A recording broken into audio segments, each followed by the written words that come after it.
Hi friends, welcome back to the channel.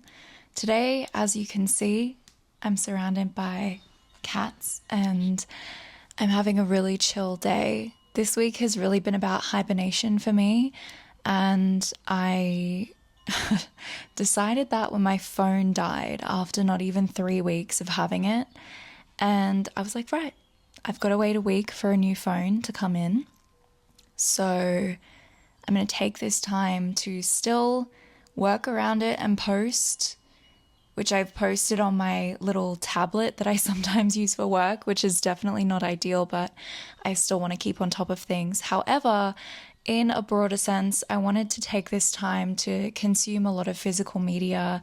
I've been reading a ton of books that I'm really excited to talk about, and I have a couple that I'm going to be able to talk about once I've finished reading them. And I've been doing a lot of work on my psychological thriller piece, which has been really rewarding. And the day today actually started off really gloomy, really stormy and rainy, and the sun's come out. So I think I might end up going for an afternoon walk at some stage, maybe to the gardens, into the forest, and have some time in nature, because I feel like that is what I need. Yesterday afternoon, I went to the bookstore, the antique bookstore that's pretty close to where I live. I walked there and I picked up 2 exciting books. I was actually looking for Dostoevsky, but unfortunately they didn't have any of his work. But I did pick up a copy of Madame Bovary. I already have a copy, a more modern copy, but I picked up this really cool, pretty copy. I've been doing a little bit of repair work on her, but she's so beautiful. And I'm going to be giving her to Nat because we're reading Madame Bovary as the first book in our book club, and we're tackling a lot of classic books. And then I picked up The Scarlet Letter by Nathaniel Hawthorne. I've read very mixed reviews about this, and I can't believe I've never read it before. But I am excited. I'm very excited to read it and form my own opinions on it. I haven't read too much about what other people have said. I just don't like to. I don't like to get thoughts planted into my head before I get the chance to consume it on my own and form my own opinions. So I'll let you know how this goes. And I'm going to start this one next, actually. So I'm excited. And yeah, repair Miss Madame Bovary. But how beautiful are these copies? They're so stunning. Hardcover, they look great on the bookshelf. Oh, they're just so beautiful. Current read is The Philosophy of Andy Warhol. I started this not yesterday, but the day before, and I'm almost finished. I'll be probably finished by tonight, I'd say. Just a really quick read. I think quick reads are really good to keep you motivated and keep you in the mood of sifting through books and being able to read quickly and digest things really quickly.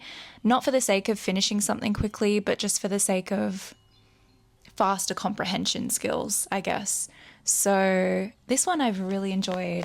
This copy I've been scribbling all over and highlighting sections. I think Andy had such an interesting mind that never ceases to fascinate me in so many different ways. And I love his ideas of they sometimes sound so absurd, but when you think about them, it's like, yeah, he's got a point. Like this whole idea of nothing. I highlighted, this is in conversation with B. The thing is to think of nothing, B. Look, nothing is exciting, nothing is sexy, nothing is not embarrassing. The only time I ever want to be something is outside a party so I can get in.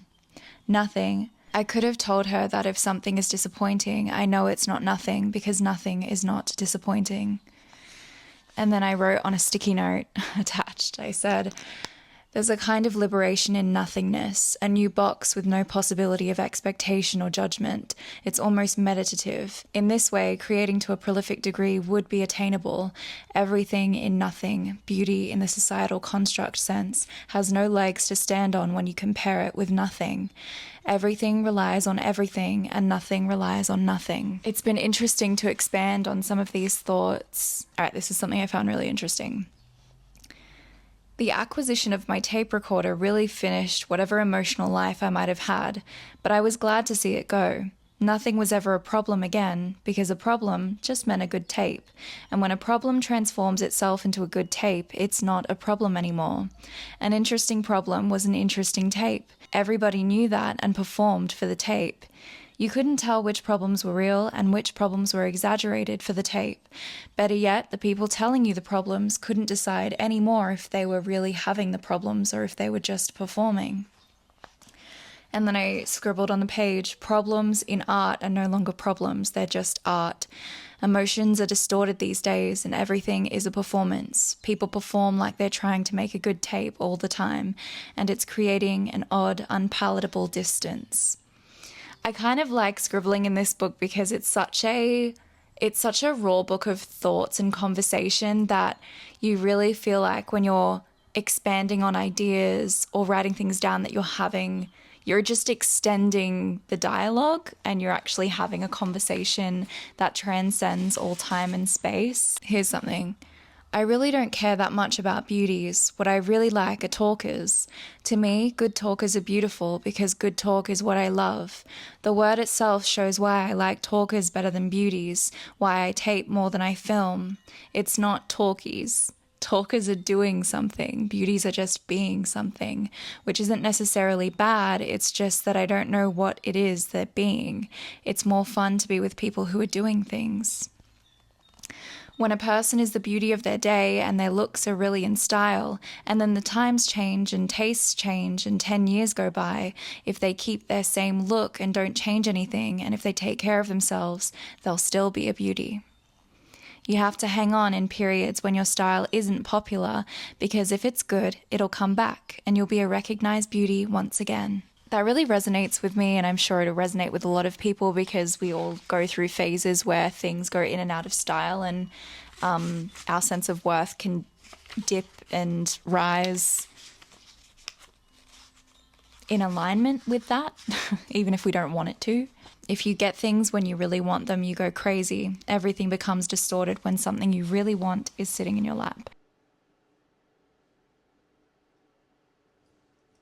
The weather today is so confusing because I really want to go into the gardens and you follow this forest path and it takes you there, but it keeps becoming sunny and then going really overcast and then raining. And so I know as soon as I go out, I'm going to be caught in the rain and it's not going to be fun. I did finish The Chestnut Man, which was extremely dark and very, very well written. If you've seen any of my other videos, you might have already seen me talk about The Chestnut Man by Søren Sveistrup.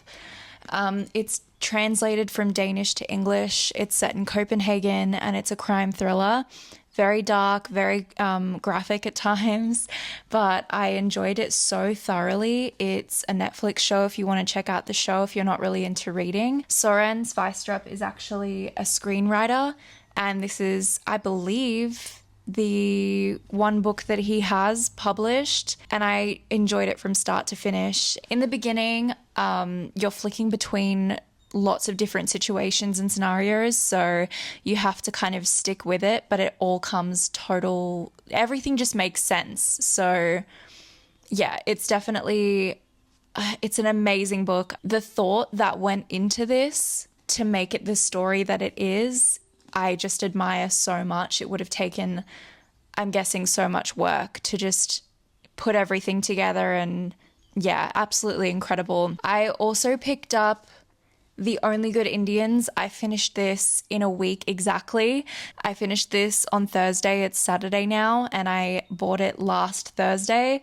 So yeah, I just cruised through this. It's not overly long, and I really, really, really enjoyed this one as well. I was so satisfied by the ending. The book as a whole just has such a powerful message, and I just enjoyed it. It had my attention the whole time. I could not put it down. Every chance I got, I was reaching back for this to find out what happened next. This is by Stephen Graham Jones, definitely an author that I will be looking into a lot more and reading more of his work because I love the way he writes. He's very unique in the way that he writes his stories. I also have a book called The Only One Left, which I will get into probably as my next. I usually like to read, if I'm reading 2 books at a time, I'll have a classic that I'm reading, then I'll break it up with something like a thriller or a horror story. And then if I want a 3rd book, it'll usually be something like this, like an easy read, like The Philosophy of Andy Warhol, for example. Absolutely cruising through this. You can finish it in like 1 to 2 days, if not maybe 3. So in August, Natasha and I are going to be reading Madame Bovary. And before then, I'm going to start The Scarlet Letter and also start The Only One Left. And that'll be my thriller. This will be my classic. And then it'll probably overlap with Madame Bovary, but I don't mind too much. And I'm also going to be starting War and Peace. So I'm going to be getting into some heavy territory, bulky big mamas, and if I can do this, I can do anything. I am convinced. My psychological thriller is coming along quite well. I'm liking the vibe. I'm constantly surprised every time I sit down to write because scenes just occur that I was not expecting, and it's all kind of falling into alignment, which is how I know it's going to be a story that I can commit to and go all the way through with. So I'm excited to see how it goes. I am going to try and aim for about 5 pages today if I can. So I'll probably start work on that, considering I may not be able to go to the gardens today because it is so gloomy out. Yeah, this has just been a really relaxing day. I spent most of it on my bed, just journaling and reading and organizing what books I'm going to read next, and obviously filming this and little pieces around the apartment. I don't have a phone, so that makes it really hard to go into the city because I just need it for a sense of security in case something were to happen. So yeah, otherwise I probably would have been at the State Library today, possibly back in the Shakespeare room, which I've shown you guys before. I feel like it'd be the perfect place to read and just spend some time. So I will get around to doing that, but just when I have my phone, because right now I don't. And yeah, I think it is time to finally get into some writing. I'll talk to you guys soon.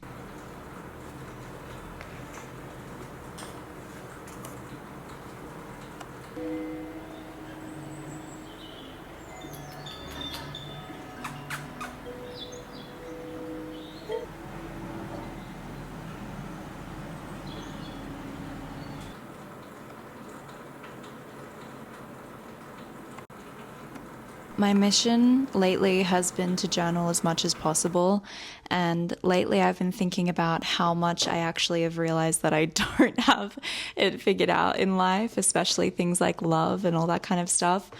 And while that originally made me sad, I think now it makes me hopeful and happy and grateful. I wrote, this year in particular, the last few months have made me feel like such a child in the eyes of love.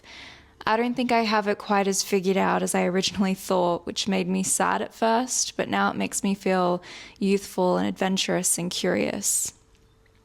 The gift of not quite knowing keeps us young, seats purpose comfortably at our side.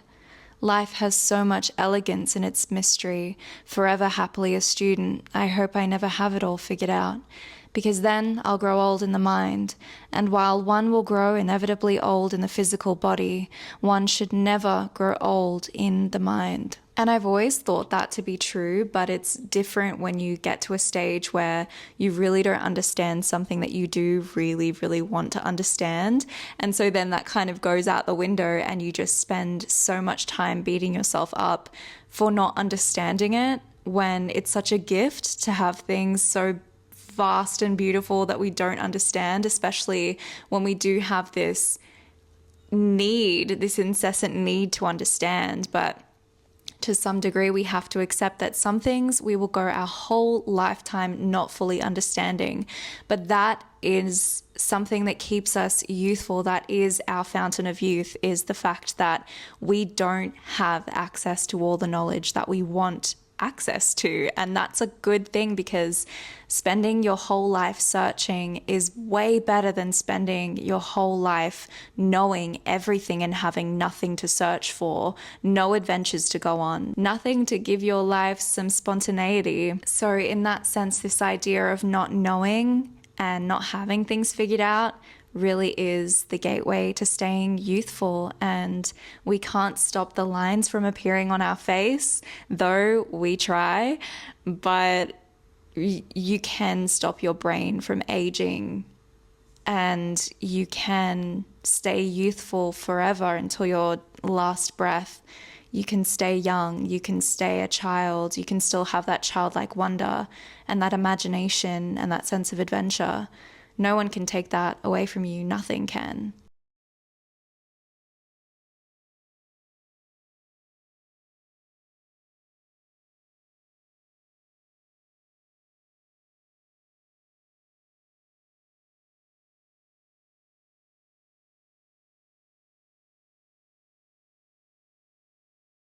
Originally, I was just gonna do this for my TikTok, but I decided that I would do it as part of this video as well, because this is a very bookish video. So I wanted to go through some books that have stuck with me. These are not necessarily books that I've just recently read, but more so books that have had a lasting impact on me that I do think about pretty regularly. Things from these books will come to mind. In our fictional genre, we've got The Bell Jar by Sylvia Plath. This I do think is a must read.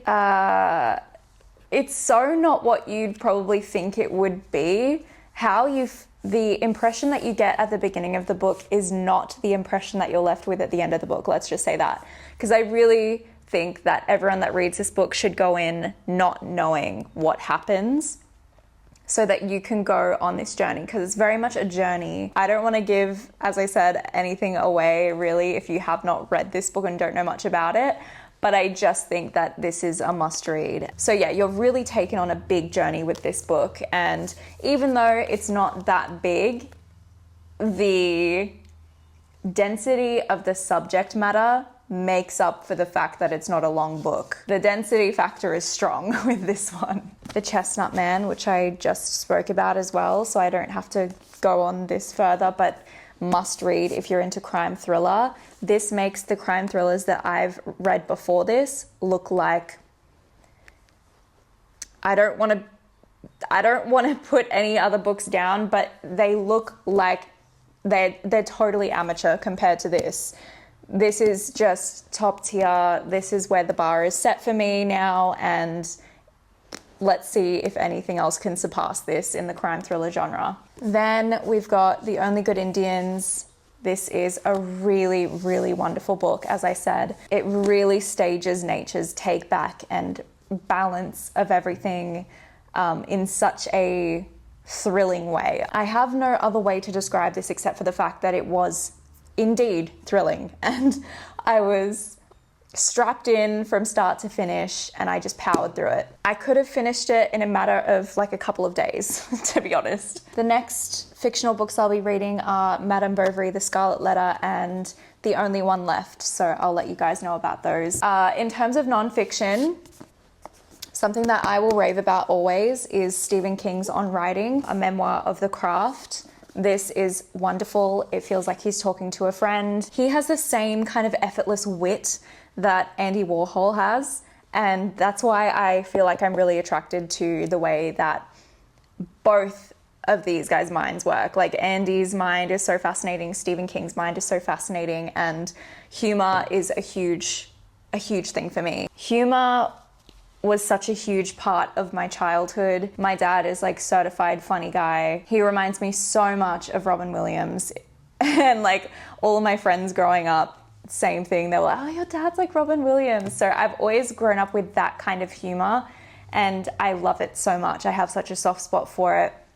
And so whenever anyone can write something that is clearly not trying to be funny, but they're just naturally so quick and witty, and some of the stuff just flies over your head sometimes before you've even digested it, yeah, love. It's like this unbothered humor. The way that Stephen King writes, it's so easily digestible, and you learn so many really, really great tips and tricks in this book. Next, I haven't quite finished this one yet, but I'm almost there. I'll finish it today. It's The Philosophy of Andy Warhol, as I spoke about before. This book is so great. It's such an easy read, and it really inspires you to think about how you perceive the world on an everyday basis, and draw more upon those mundane thoughts that you wouldn't really go back to, and see what kind of philosophies that you have developed over your time on this earth. So very insightful. I'll never stop raving about this book. Just Kids by Patti Smith is gut-wrenching. By the end of this book, I was bawling my eyes out on the balcony. I knew it was coming, but nothing could have prepared me. And it wasn't even, the circumstances of the end of the book are gut-wrenching, but that's not what made me bawl my eyes out. It was the way that Patti Smith talks about death and how she perceives death and love and life, mortality as a whole, the way that she views the world. I feel like I relate to in such a deep way, and she writes with such, the theme of all these books is just effortlessness.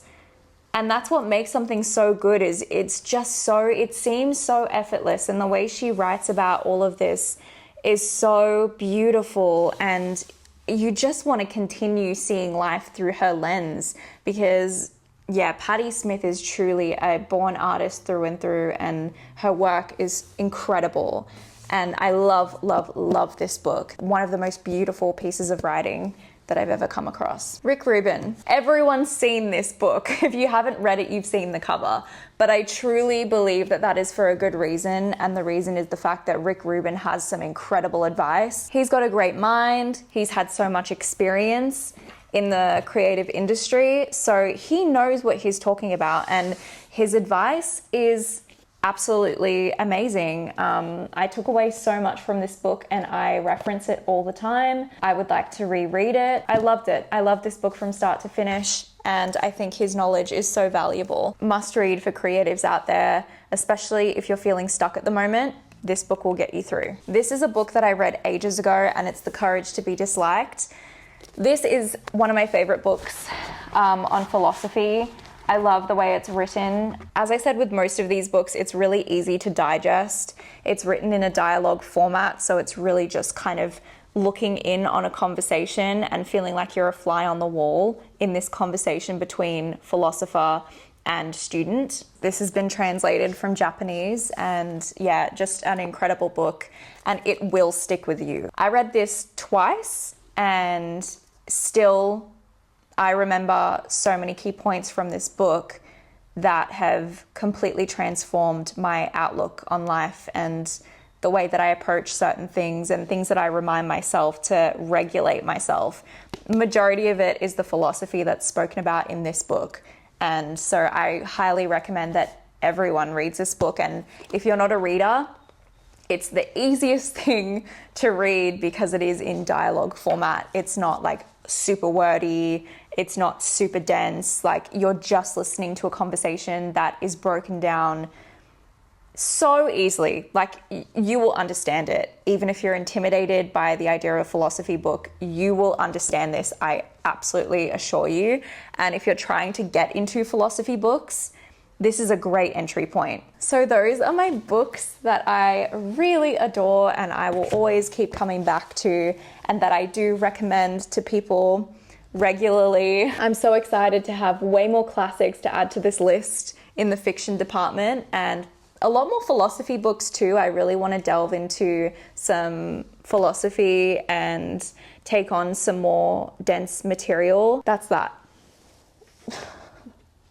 Love you.